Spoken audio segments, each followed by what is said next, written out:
Now, you've done some fascinating studies on the Trilateral Commission. Can you tell us about the Trilateral Commission? The Trilateral Commission is a private organization founded by David Rockefeller in 1973. It was essentially financed by Rockefeller and some of the foundations, Kettering Foundation, Danforth Foundation, Ford Foundation. Ford Foundation was a very major contributor. And the stated objective is to encourage discussion amongst what they call the trilateral regions. I should point out that of the 300 members, 1/3 come from the United States, 1/3 from Japan, and 1/3 from Europe. But in effect, I find that the actions of the Trilateral Commission are very much self-interested on the part of the international banking community in New York. Now, as far as the Trilateral Commission's influence on the American government is concerned, it's been said that there is a very excessive representation of the Trilateral Commission in Jimmy Carter's cabinet and in Jimmy Carter's administration. Well, excessive is rather an understatement. I think there's some 200 million people in the United States. There are only 77 trilateral members who are American.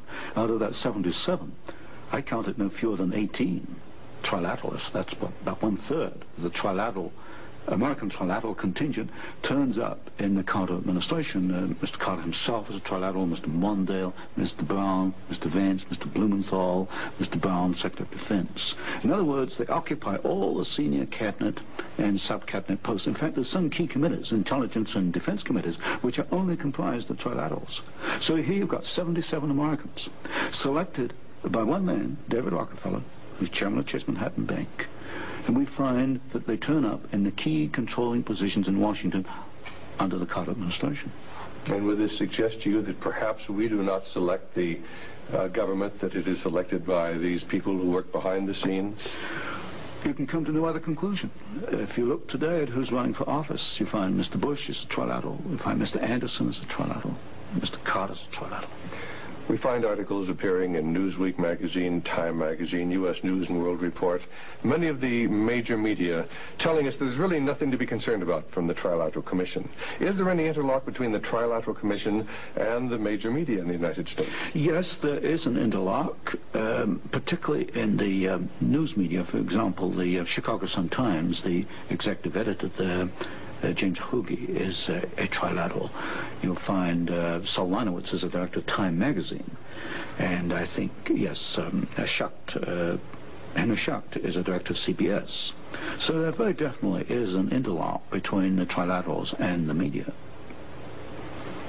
And perhaps this is the reason, then, that they rather play down the influence of the Trilateral Commission on contemporary American government. Yes, I had a computer survey made of all articles that have been printed on the Trilateral Commission since 1973.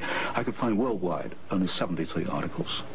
Now, what's the relationship between the Trilateral Commission and the Council on Foreign Relations? Well, of course, the Council on Foreign Relations is a much older organization founded in 1920. I did a study in which I compared trilaterals with or without membership in the CFR, Council on Foreign Relations. I find there's something over 50% overlap.